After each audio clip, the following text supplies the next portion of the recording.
Bismillahirrahmanirrahim. Assalamualaikum warahmatullahi wabarakatuh. Alhamdulillah wa syukrulillah wa la hawla wa la quwwata illa billah. Asyhadu an la ilaha illallah wa la syarika lah wa asyhadu anna Muhammadan abduhu wa rasuluh.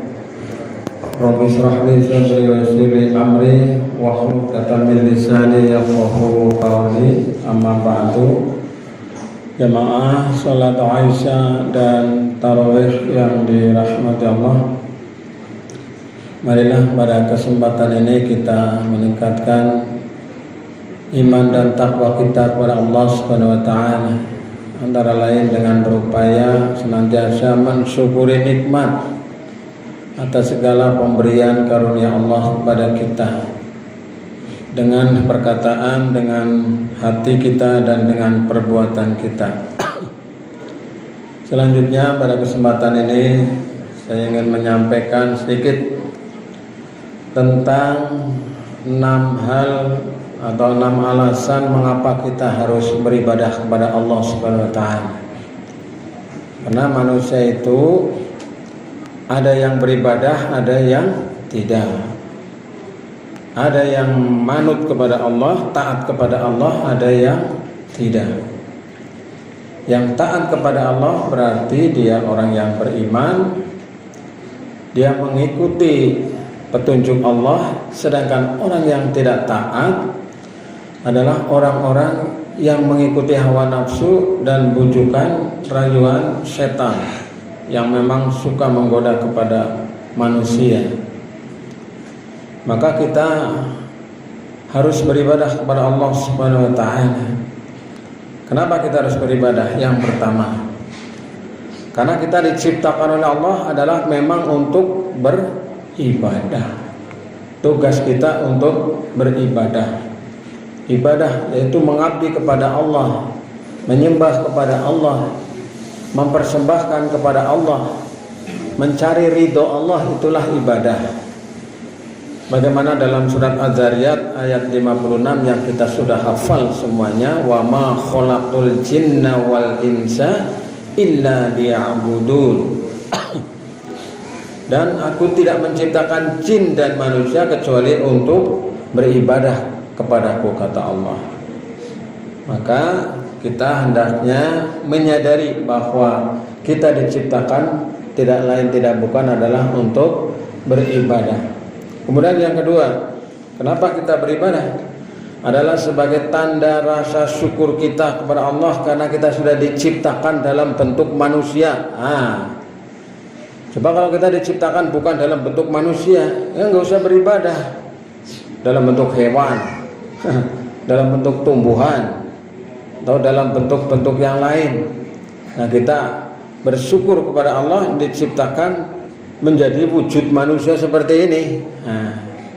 Dan manusia itu adalah laqad khalaqnal insana fi ahsani taqwim. Sungguh menjadikan manusia itu sebaik-baik bentuk. Paling bagus niki senajan jenengan mungkin ngakune misalnya orang apik, orang bagus, orang gagah, orang ganteng, tapi makhluk yang paling bagus niki kula jenengan sami dibanding dengan makhluk yang lain. Monggo jenengan dibandingna karo makhluk apa bae nang alam dunia iki, menungsa tetap lebih gagah, menungsa tetap lebih ayu, lebih kewes, lebih pantas, lebih pokoknya cocok lah niku. Maka dalam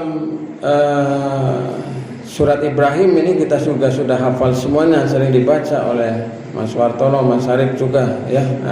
La in syakartum la azidannakum wa la in kafartum inna adzabi lasyadid.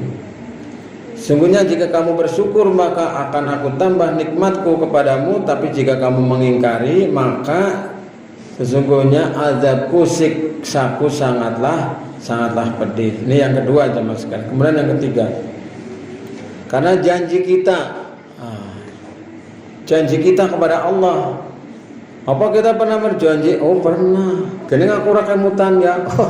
Ora iso kemutan wong nembe wingi seminggu kayak kadang-kadang lolen nggih. Apa aku ngomong apa-apa ora, aku arep ngawahi ora. Lah wingi ngomong kaya kae. Iya yo. Kene.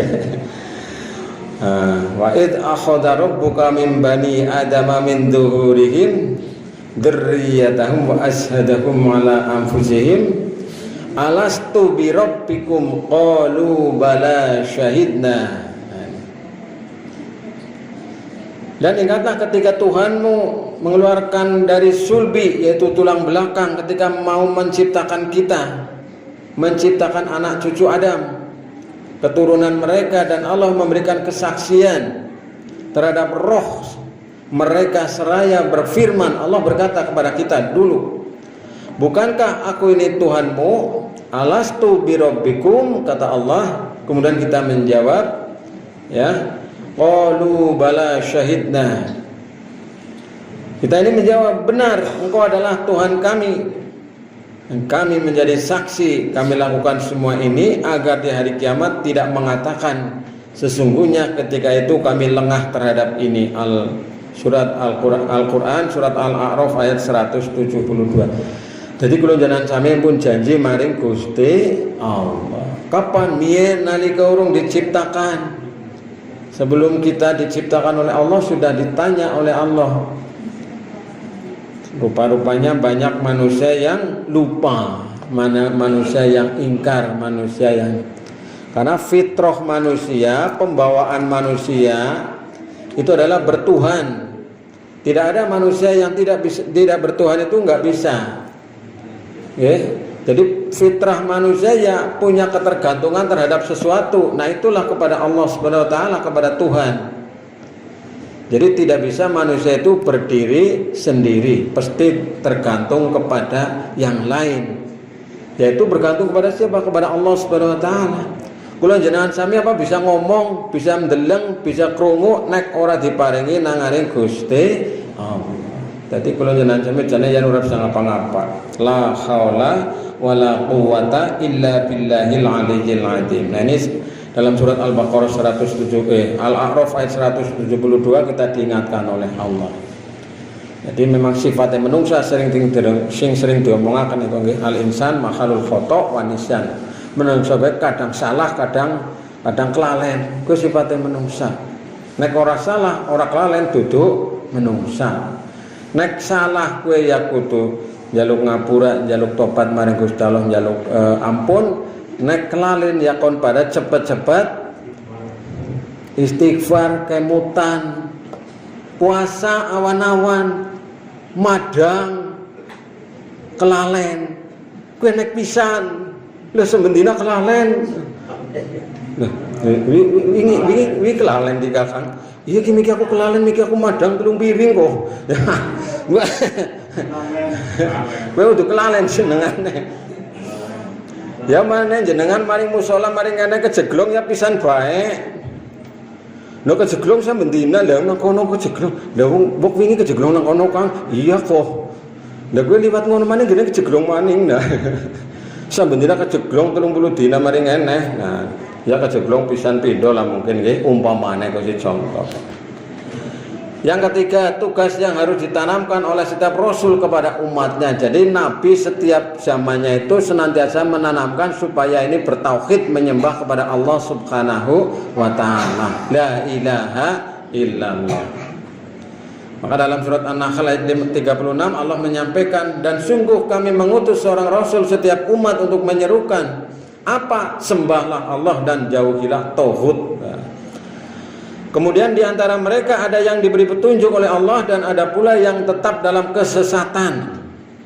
Maka berjalanlah kamu di muka bumi dan perhatikanlah bagaimana kesudahan orang-orang yang mendustakan terhadap rasul-rasulnya. Nah ini jamaah sekalian, jadi kita ini sudah diperintahkan oleh Rasul supaya menyembah hanya kepada Allah dan menjauhi tauhid. Nah, tauhid itu apa? Ya kita mementingkan selain Allah. Nah itu tauhid. Tauhid bisa berupa jabatan, bisa berupa pangkat, bisa berupa hawa nafsu, bisa berupa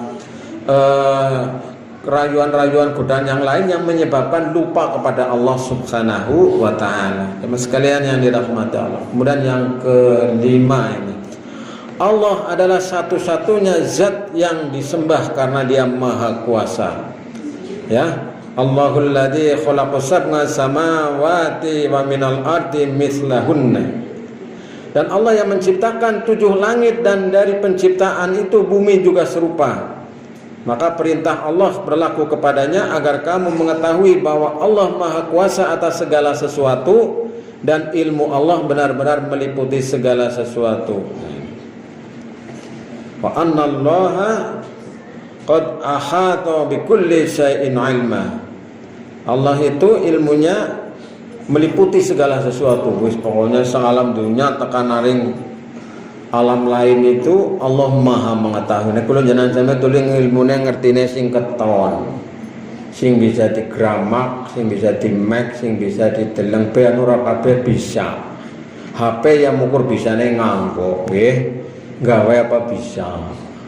Dandan ke kadang-kadang ora bisa. Nganggo ke akeh sing ora pada bisa. Nah ini. Jadi Allah itu Maha mengetahui. Yang terakhir jamaah sekalian, mengapa kita menyembah kepada Allah?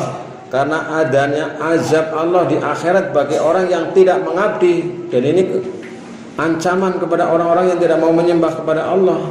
Nah, maka Allah dalam surat Al-An'am ayat 15 menyampaikan, katakanlah wahai Muhammad, aku benar-benar takut akan azab hari yang besar, yaitu hari kiamat nanti, jika aku mendurhakai Tuhanku. Al-An'am ayat 15. Jemaah sekalian yang dirahmati Allah, inilah diantaranya kenapa kita ini harus menyembah kepada Allah Subhanahu wa taala, harus mengabdi kepada Allah Subhanahu wa taala, sehingga kita ini sebagai abdullah, hamba Allah. Mudah-mudahan ibadah kita senantiasa diterima Allah Subhanahu wa taala. Amin ya rabbal alamin. Billahi taufiq wal hidayah. Assalamualaikum warahmatullahi wabarakatuh.